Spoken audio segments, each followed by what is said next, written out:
My mother's scream still echoes in my head. "You're not taking anything from here. Hand over that bag." I tightened my grip on the handle. It wasn't money, just clothes. But in her eyes, even that was theft. My father didn't wait. His fist tangled in my hair, dragging me across the floor. My knees scraped tile.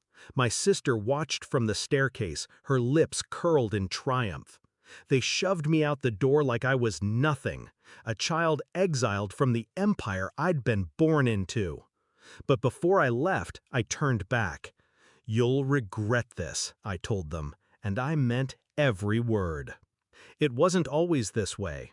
I used to believe in them, my parents, the house, the idea of family. As a child, I defended them to anyone who whispered about their favoritism. "They love us equally," I'd insist. Even when they gave my sister the larger room, the better gifts, the praise I worked twice as hard for. I thought it was my fault, that if I was better, louder, brighter, they'd see me.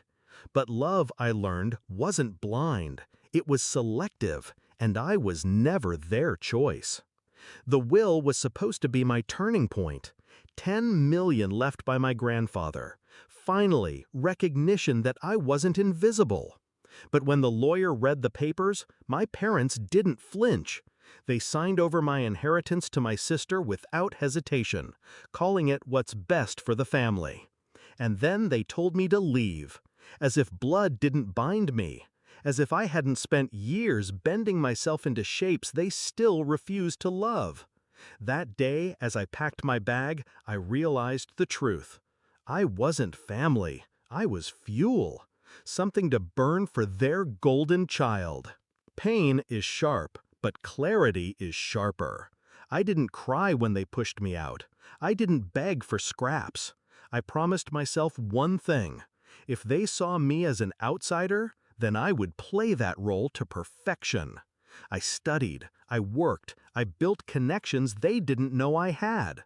Silent meetings, late nights, contracts signed in rooms they would never enter. And quietly, I started pulling threads. The trust fund my sister flaunted, I tracked every movement of the money. The businesses my father bragged about, I knew which debts he'd hidden. My mother's charities? Shells for her spending. They thought they'd discarded me. In truth, they'd handed me every weapon I needed.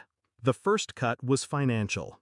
A whisper in the right ear of the right bank, and my father's credit line shrank overnight. He blamed the market. He had no idea it was me. The second was social. My mother's foundation suddenly faced an audit. Donations dried up. Her name, once whispered with admiration, now carried suspicion. And my sister, the one who preened in designer dresses bought with my inheritance? I let her discover that luxury comes with strings. The trust she thought was hers had loopholes, clauses my grandfather wrote in, ones I knew how to activate. When the bills came due, she found herself asset-rich but cash-poor.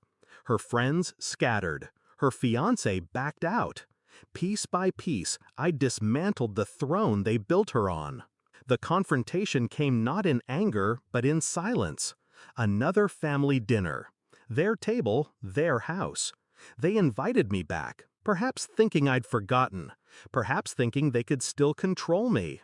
I sat across from them, calm, while they circled me like predators losing teeth. My father demanded to know if I'd interfered with his business. My mother hissed that I'd ruined her reputation. My sister spat accusations, calling me a leech, a vulture. I listened. I let them claw. And then I spoke. "You remember the night you dragged me out of this house?" I asked softly. They froze. "You told me I had nothing, that I was nothing." I leaned forward. "But here's the truth. You built your kingdom on sand, and I was the tide." I placed a folder on the table, proof of debts, proof of frozen accounts, proof that their empire had already collapsed. My father's hands shook as he flipped the pages. My mother's face drained of color. My sister's voice caught in her throat. This was the regret I promised them, delivered with precision. I left before dessert, walked out the same door they once threw me through, but this time my steps were steady. Behind me, their world crumbled. The wealth they stole, the power they flaunted, the favoritism they weaponized, it was all dust now. I didn't need their house. I didn't need their approval. I had something sharper: control. And as I looked back one last time, I smiled. They thought throwing me out would erase me. They never realized it would set me free. What happened next wasn't rage, it was justice. And justice, when served cold, tastes sweeter than any inheritance.